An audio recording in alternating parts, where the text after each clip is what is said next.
بسم اللہ الرحمن الرحیم۔ فصل المبتدا والخبر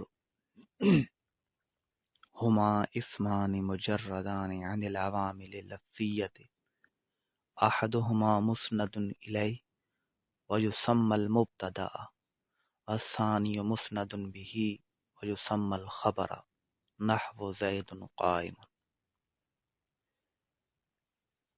یہاں اب تیسرے اور چوتھے مرفوعات میں سے مرفوع کو ذکر کر رہے ہیں۔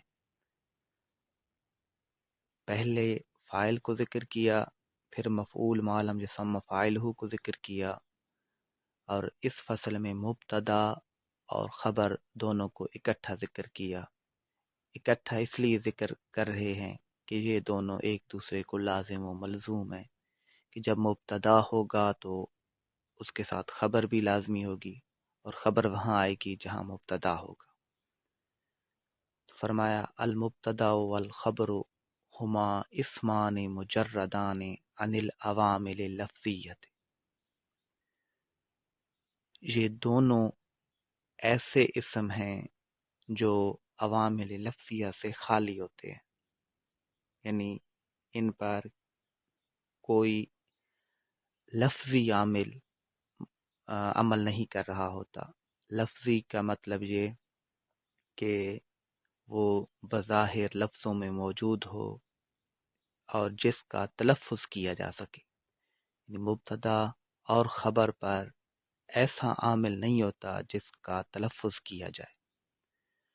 احدہما مسند الیہ ویسمى المبتدا، ان میں سے ایک مسند الیہ ہوتا ہے اور اس کو نام دیا جاتا ہے مبتدا کا۔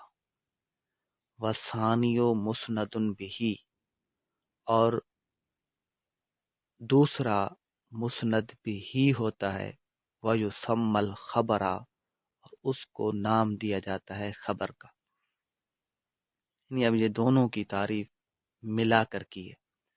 اب ان میں سے ہر ایک کی الگ الگ تعریف یوں ہوگی کہ مبتدا وہ ایسا اسم ہے جو عوامل لفظی سے خالی ہوتا ہے، اور یہ مسند الیہ ہوتا ہے، یعنی اس کی طرف نسبت کی جاتی ہے۔ اور خبر وہ اسم ہے جو عوامل لفظیہ سے خالی ہوتا ہے اور یہ مسند بھی بنتا ہے، یعنی اس کی نسبت کسی دوسرے کی طرف کی جاتی ہے۔ یہ دونوں کی الگ الگ تعریفیں ہوں گی۔ نحو زید قائم، جیسے زید قائم۔ اب یہاں دیکھیں کہ زید مبتدا ہے، قائم خبر ہے۔ زید پر کوئی عوامل لفظی عمل نہیں کر رہا، اور نہ قائم پر کوئی لفظی عامل عمل کر رہا ہے۔ زید مسند الیہ ہے، قائم مسند بھی ہے، کیونکہ قائم کی نسبت زید کی طرف کی جا رہی ہے۔ کہ کون کھڑا ہے؟ زید کھڑا ہے، تو قیام کی نسبت زید کی طرف کی جا رہی ہے، تو زید مسند الیہ ہوا اور قائم مسند بھی ہوا۔ والعامل فیہما معنوی وہو الابتداء، جب لفظی عامل اس میں نہیں ہوتا تو اب یہ بتا رہے ہیں کہ ان میں کون سا عامل پھر ہوتا ہے۔ والعامل فیہما، اور عامل ان دونوں میں معنوی معنوی ہوتا ہے، ان دونوں میں عامل معنوی ہوتا ہے، یعنی لفظی نہیں ہوتا، معنوی ہوتا ہے۔ اور وہ معنوی عامل کون سا ہے؟ وہو الابتداء، اور وہ ابتدا ہے۔ معنوی عامل وہ ابتدا ہے۔ اب ابتدا کا کیا مطلب؟ ابتدا کا مطلب یہ ہے کہ مبتدا خالی ہو جاتا ہے اس بات سے کہ وہ مسند الیہ بن سکے، اس کی طرف کسی شے کی نسبت کی جا سکے۔ یعنی مسند الیہ بننے سے اس پر کسی قسم کی کوئی رکاوٹ نہیں ہوتی، اور خبر میں بھی ابتدا مانوی عامل ہوتا ہے، مطلب یہ کہ خبر بھی خالی ہو جاتی ہے اس بات سے کہ وہ مسند بھی ہی بن سکے، یعنی خبر کے مسند بھی ہی بننے میں کسی قسم کی کوئی رکاوٹ نہیں رہتی۔ ابتدا کا مطلب یہ ہے کہ مبتدا کو مسند الیہ بننے سے کوئی شے نہیں روکتی، اور خبر کو مسند بھی ہی بننے سے کوئی شے نہیں روکتی۔ ان رکاوٹوں سے خالی ہو جانا یہ دونوں کے لیے ابتدا ہوتی ہے۔ اسی طرح بعض نحویوں کا یہاں پر یہ بھی اختلاف ہے، بعض نحوی کہتے ہیں کہ مبتدا میں تو ابتدا عامل مانوی عامل ہے، اور وہ یوں کہ مسند الیہ کے لیے اس میں کوئی رکاوٹ نہیں ہوتی، لیکن خبر میں مسند عامل بنتا ہے۔ لیکن بہرحال یہاں پر چونکہ یہ مقام ایسا نہیں ہے، تو یہاں پر مبتدا اور خبر کے عامل بننے میں نحویوں کے درمیان اختلاف پایا جاتا ہے، لیکن صاحب کتاب نے دونوں مبتدا اور خبر دونوں میں مانوی عامل ابتدا کو قرار دیا ہے۔ ابتدا کا مطلب یہ کہ مبتدا مسند الیہ بن سکے اور خبر مسند بھی بن سکے۔ اصل المبتدا ان یکون معرفتا، اور اصل مبتدا کی یہ ہے کہ ان یکون معرفتا، کہ وہ معرفہ ہو، یعنی مبتدا کی اصل یہ ہے کہ وہ معرفہ ہو۔ اصل الخبر، اور خبر کی اصل یہ ہے کہ ان یکون نکرتا، کہ وہ نکرہ ہو، یعنی یہ قاعدہ اکثر یہ بتایا کہ مبتدا اکثر طور پر معرفہ ہوتا ہے اور خبر اکثر طور پر نکرہ ہوتی ہے۔ وَالنَّکِرَةُ اذا وصفت جاز، اور نکرہ کی جب صفت بیان کی جائے تو یہ جائز ہے کہ ان تقع مبتدا، کہ وہ پھر نکرہ مبتدا بن جائے، یعنی اصل تو یہ ہے کہ مبتدا معرفہ ہو اور خبر نکرہ ہو، لیکن جب نکرہ کی صفت بیان کی جائے، نکرہ کو کسی طریقے کے ساتھ نکرہ کی تخصیص بیان کی جا رہی ہو، نکرہ کی صفت بیان کی جا رہی ہو، تو پھر نکرہ بھی مبتدا بن سکتا ہے، نحو جیسا کہ قول ہی تعالی، اللہ جل شانہ کا فرمان علی شان ہے، وَالْعَبْدُ مُؤْمِنٌ خَيْرٌ مِّن مُشْرِكٍ۔ اب یہاں دیکھیں عبد نکرہ ہے، لیکن یہاں پر یہ مبتدا بن رہا ہے، اس لیے کہ یہاں پر عبد نکرہ کی صفت بیان کی جا رہی ہے، اور وہ ہے مؤمن۔ عبد مؤمن موصوف ہو، عبد موصوف مؤمن صفت۔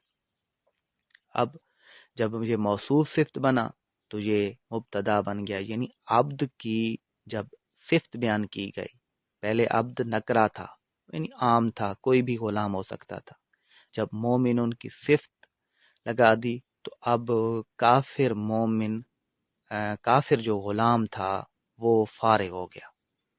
تو بہرحال قاعدہ یہ بتلانا چاہ رہے ہیں کہ جب نکرہ کی صفت بیان کی جائے تو وہ مبتدا بن سکتا ہے۔ جہاں پر عبد نکرہ ہے، مومن کے ساتھ اس کی صفت بیان کی گئی تو عبد مؤمن یہاں پر مبتدا بن گیا۔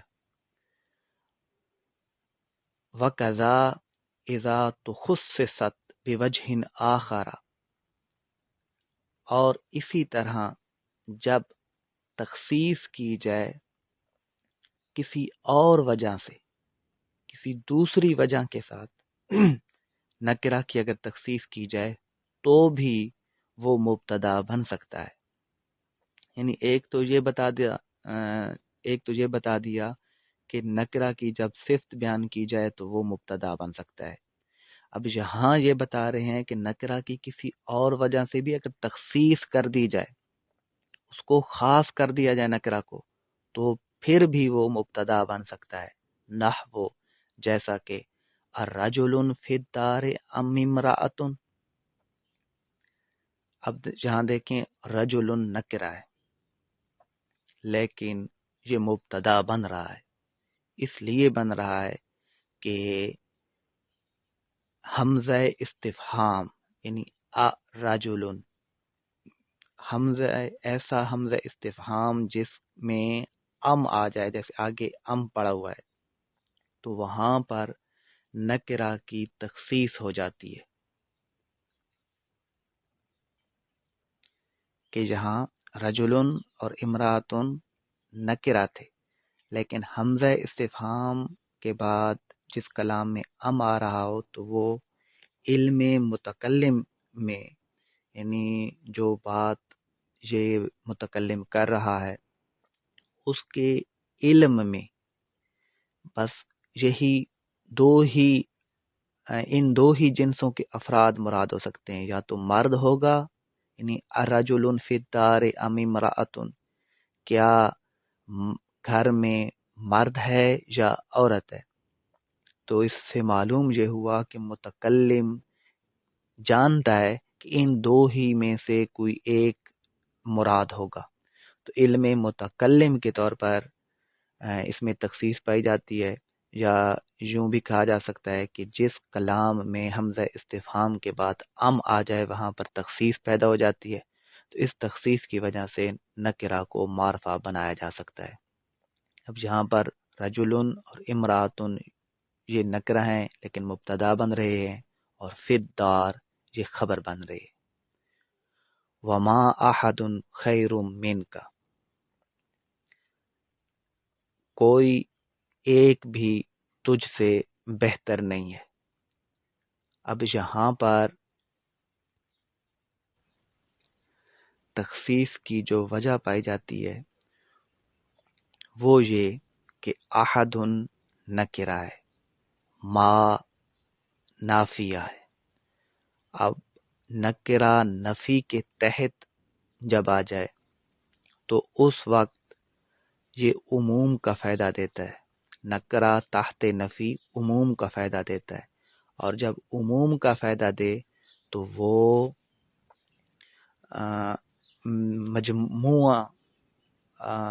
مجموعے کے طور پر استعمال کیا جاتا ہے، یعنی متکلم جس کو کہہ رہا ہے مخاطب کو کہ تیرے علاوہ وما احد خیر منک، تیرے تجھ سے ہٹ کر کوئی بھی بہتر نہیں ہے، تو اس صورت میں تمام افراد مراد ہیں، یعنی افراد کا مجموعہ مراد ہے، کوئی بھی انسان تجھ سے بہتر نہیں ہے۔ تو اس صورت میں جب افراد کا مجموعہ لے لیا گیا تو بمنزلہ مفرد کے ہو جاتا ہے، تو اس وجہ سے یہاں پر یہ تخصیص پیدا ہو گئی۔ یعنی تخصیص کیوں پیدا ہوئی؟ وما ما احد خیر منک میں کہ احد نکرہ ہے، نفی کے تحت واقع ہے، اور جب نکرہ نفی کے تحت واقع ہو تو وہ عموم کا فائدہ دیتا ہے، اور جب نکرہ عموم کا فائدہ دے تو وہ تمام افراد مراد لیے جاتے ہیں، اور جب تمام افراد مراد لیے جائیں تو یہ پھر تمام افراد کا مجموعہ بن جاتا ہے، اور جب مجموعہ بن جائے تو وہاں پر تخصیص مراد لی جاتی ہے۔ وَشَرٌ أَحَرَّ ذَا نَابٍ، اور شر نے بھونکوایا کتے کو، احرا بھونکوایا، ذا نابن کتے کو، یعنی شر نے کتے کو بھونکوایا۔ اب یہاں پر شرٌ نکرہ ہے اور مبتدا واقع ہو رہی ہے۔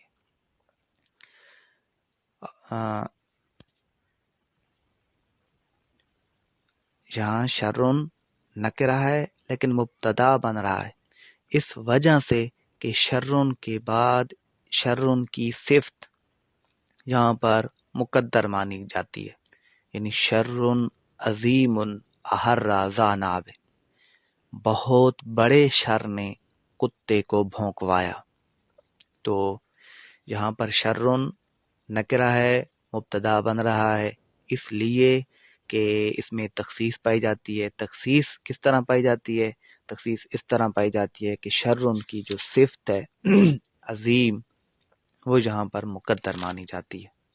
وفی الدار رجل، اب یہاں پر فی الدار یہ مبتدا بن رہا ہے اور رجل خبر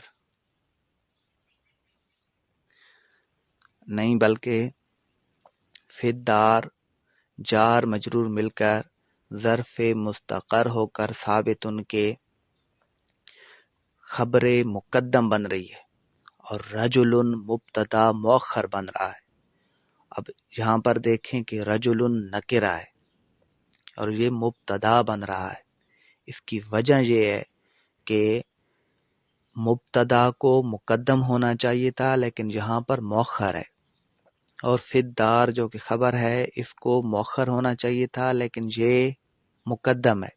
اور قاعدہ یہ ہے کہ جس چیز کا حق مؤخر ہونا ہو اور اس کو مقدم کر دیا جائے تو وہ تخصیص کا فائدہ دیتا ہے، کہ قاعدہ ہے کہ تقدیم ما حقہ التاخیر یفید الحصر، کہ جس کا حق یہ ہے کہ وہ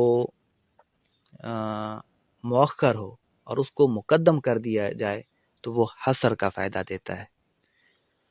وسلام علیکہ، اب یہ آخری مثال دی کہ وسلام علیکہ، تجھ پر سلام، و سلام نکرہ ہے لیکن اس کو مبتدا بنا دیا گیا، اس وجہ سے کہ جو متکلم کی طرف نسبت کی وجہ سے یہاں پر تخصیص پیدا ہو رہی ہے، اور اس تخصیص کی وجہ سے نکرہ کو معرفہ بنا دیا۔ تو بہرحال یہاں 6 ایسے مقامات بتائے کہ جہاں پر نکرہ کے اندر تخصیص پائی جاتی ہے، اور جب نکرہ کے اندر تخصیص پائی جائے تو نکرہ مبتدا بن سکتا ہے۔ ایک جگہ یہ بتائی کہ جب نکرہ کی صفت بیان کی جائے تو نکرہ مبتدا بن سکتا ہے۔ دوسرا یہ کہ جب متکلم کی نیت میں یا متکلم کے علم میں کسی نہ کسی شے کی کوئی تخصیص واقع ہو جائے، یا حمزہ استفہام کے تحت کلام میں ام آ جائے تو وہاں بھی تخصیص پائی جاتی ہے، اور وہاں بھی نکرہ کو مبتدا بنایا جا سکتا ہے۔ اسی طرح نکرہ تحت نفی آ جائے تو وہاں بھی تخصیص پائی جاتی ہے، اور اس تخصیص کی وجہ سے بھی نکرہ کو مبتدا بنایا جا سکتا ہے۔ اور اسی طرح اگلا مقام یہ تھا کہ جہاں پر صفت مقدر مانی جائے تو وہاں پر بھی تخصیص پیدا ہو جاتی ہے، اور وہاں بھی نکرہ کو مبتدا بنایا جا سکتا ہے۔ یہ 4 مقام ہو گئے، اور 5واں یہ کہ جس کا حق مؤخر ہونا ہو اور اس کو مقدم کر دیا جائے تو وہاں بھی وہ بھی تخصیص کا فائدہ دیتا ہے، اور پھر ایسی صورت میں بھی نکرہ کو مبتدا بنایا جا سکتا ہے۔ اور 5 آخری چیز سلام علیکہ والی مثال میں وہ یہ تھی کہ جہاں متکلم کی نسبت سے تخصیص معلوم ہو رہی ہو تو وہاں بھی نکرہ کو مبتدا بنایا جا سکتا ہے۔ واللہ اعلم بحقیقت الکلام۔